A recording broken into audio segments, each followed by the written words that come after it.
bukan bagian saya, itu hak kita semua yang ada di tempat ini.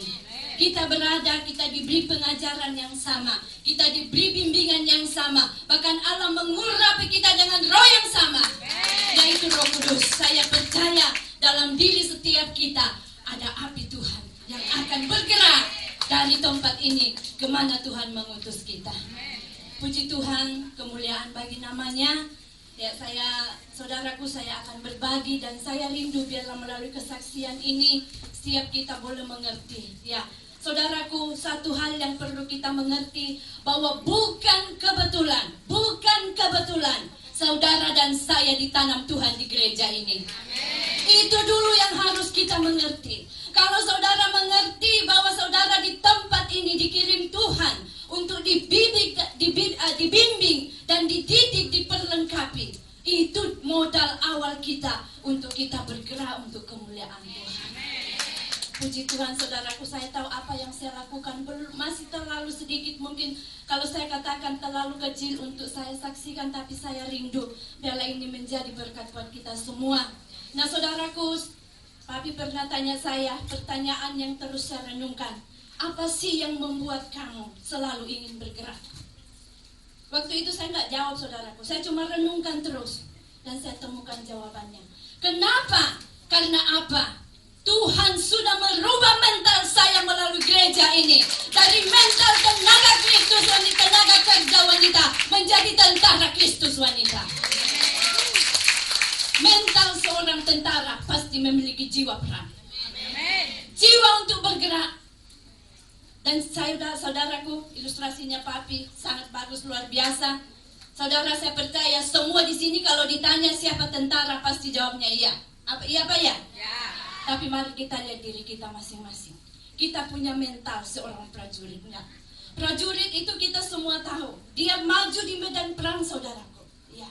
Bukan satpam yang Papi bilang cuma duduk di pos, lihat mobil lewat, catat nomornya berapa, itu aja kerjanya. Tapi saudaraku, Tuhan menaruh di dalam diri saya dan saudara satu mental. Tentu kita bergerak bukan asal bergerak, tapi kita punya komandan, yaitu Yesus yang luar biasa. Saya percaya itu yang mendorong saya, saudaraku, untuk bergerak.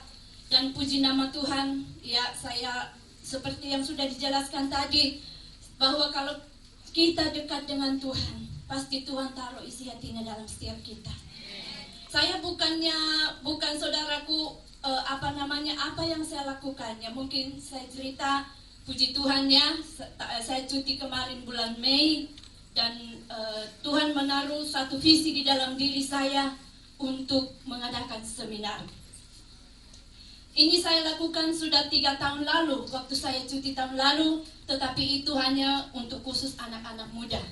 Nah, saudaraku, waktu saya dapat itu, ya, saya bukan dapat begitu saja. Seperti tadi Papi bilang, kita datang sama Tuhan, saudaraku. Saya berdoa, saya bilang, Tuhan, saya mau cuti. Dan saya ingin ketika ada kesempatan saya pulang.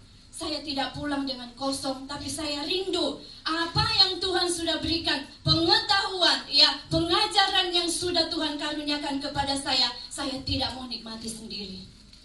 Dan saya berdoa akhirnya Tuhan taruh saya, karena sekarang visi gereja kedatangan Tuhan yang sudah tidak lama lagi. Dan waktu itu saya akan bawa tentang second coming. Ketika Tuhan taruh itu, saya berdoa dan saya tanya kepada mentor saya, ya, Papi dan Mami, ya, saya bilang saya dapat begini, saya kalau rencana pulang. Dan puji Tuhan, mereka sangat mensupport, mereka sangat mendukung untuk acara ini berlangsung, saudaraku. Kemuliaan bagi nama Tuhan. Ya, puji nama Tuhan, saudaraku. Untuk kita memang, dan ketika itu sudah Tuhan taruh, ya, saya doai, saya jaga seperti tadi, seperti kita wanita yang pernah mengandung pasti tahulah. Saya pernah mengandung, saya tahu bagaimana menjaga kandungan. Jadi saudaraku, waktu itu saya jaga visi itu, saya terus dekat dengan Tuhan, karena saya tahu untuk bergerak pasti juga iblis berusaha menghalangi kita. Dan apa, saudaraku, memang banyak tantangan, tetapi puji nama Tuhan, saya pegang firman Tuhan, ya, tetap